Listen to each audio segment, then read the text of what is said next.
Hey everybody, it's Allie, the Canine Nutritionist from PadfootPoodles, Poodles, and Pals. And today we're going to be talking about vitamins, specifically synthetic vitamins. Now, there are varying opinions on using synthetic vitamins, whether you're supplementing your pet's diet or you're adding them to a raw diet to make them complete and balanced, or they're already included in your food.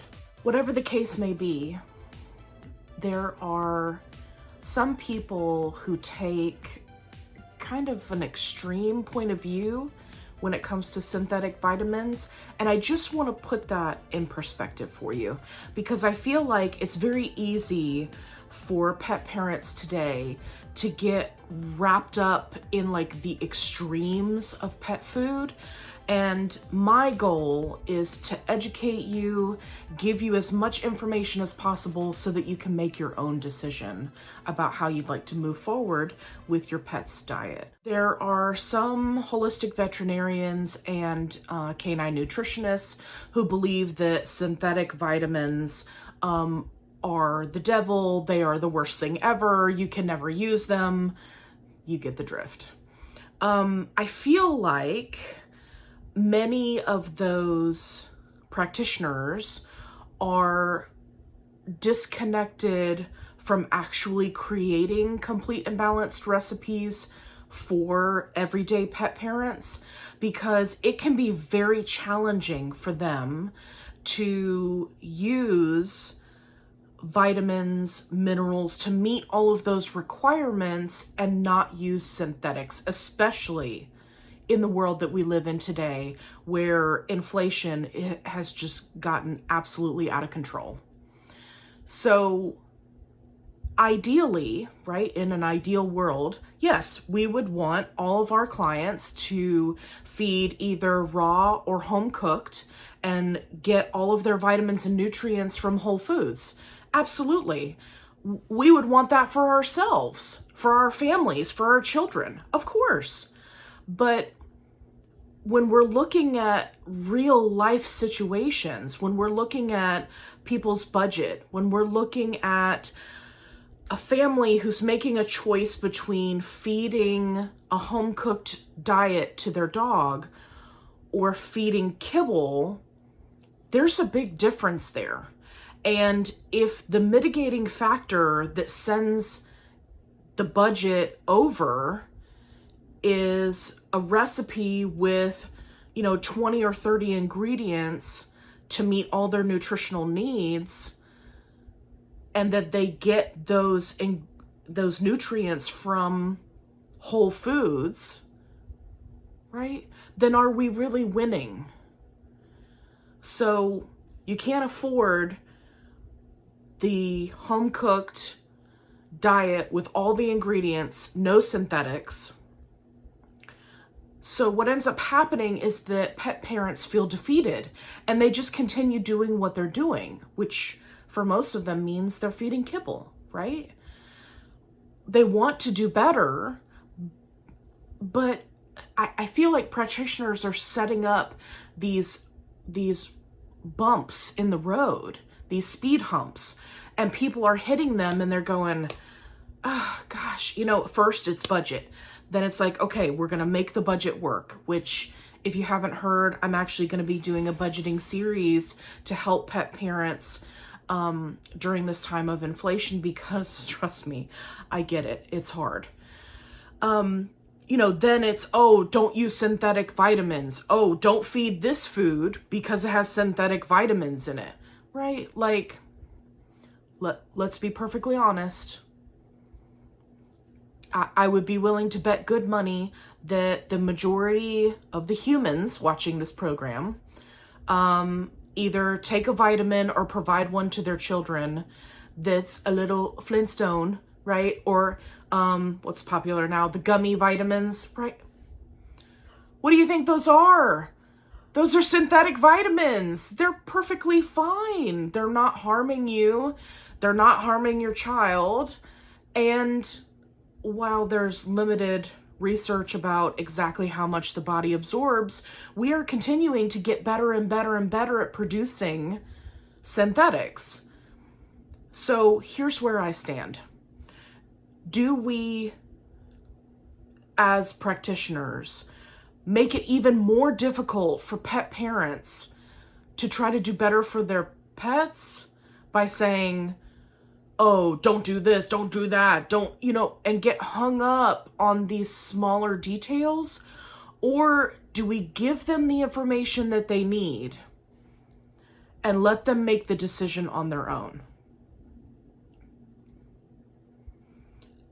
I am a firm believer that a large problem in veterinary sciences today is that veterinarians do not treat their customers like capable human beings, like capable adults.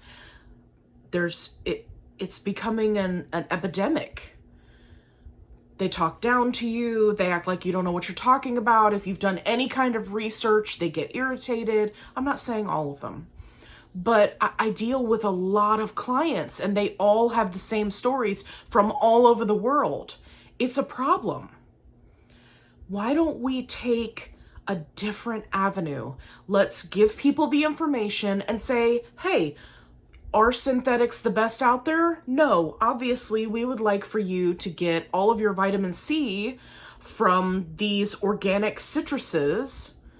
Oh, you can't afford those organic citruses? Okay, well, then our next best option is for you to take this vitamin C, synthetic vitamin.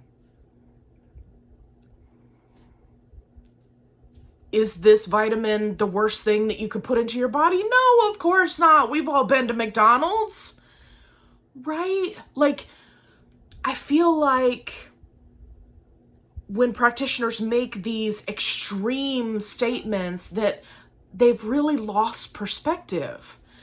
If I have someone who's feeding their Pomeranian Vital Essentials, which for those of you who don't know is a freeze-dried raw food, if they've upgraded from kibble to Vital Essentials, it fits within their budget. Their dog likes it. They're rotating proteins. They're seeing improvement in skin, coat, eyes, digestion, potentially allergies. Then why on earth would I let anyone tell them that they need to change that food when their dog is doing well? You've already taken that big step to upgrade not only to something more expensive than kibble, but that's significantly higher quality. Let's not quabble over the vitamins.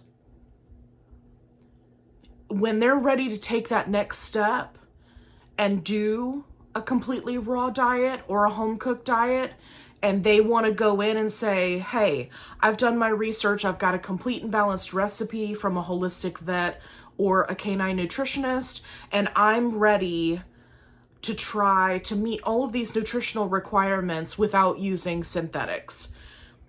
If that's you, I'm here to support you 100%. If your budget can't handle that, or if you're not ready to do that yet, that's okay. You're not hurting your dog. Your dog is doing great. I mean, look at humans and how destructive we are in our diets. Like I said, I mentioned McDonald's earlier. Like,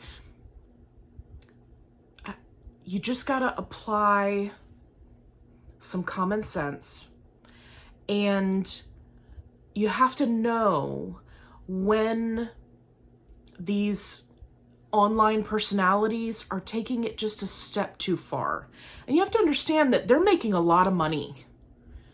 They can afford to have the top notch for their dogs, organic everything, grass-fed meat. The rest of us, we may or may not even, we're budgeting our grocery list. You see what I'm saying? So you have to take that kind of advice and really see if it applies to your life. And if it does, great. Again, I'm here to support you. If it doesn't, there is no reason for you to feel guilty. There's no reason for you to change anything that you're doing. Again, if you've already taken a step like upgraded your dog's food, if you haven't upgraded your dog's food, or you're looking to add more fresh into their diet, but your budget can't handle it, and you're just doing a little bit at a time until you can, that's awesome. That's awesome. And that's all you can do. So anyway, I just wanted to put that in a little bit of perspective for you. If you have any questions, please feel free to put them in the comments below. Or jump on over to our Facebook group, Padfoot Palms, Poodles, and Pals. There's a list of free, complete and balanced recipes, raw and home cooked. You can ask questions. It's a positive and supportive group. So I hope to see you over there. And give me a thumbs up if you found this video helpful. I'm going to go before I mess up any more words.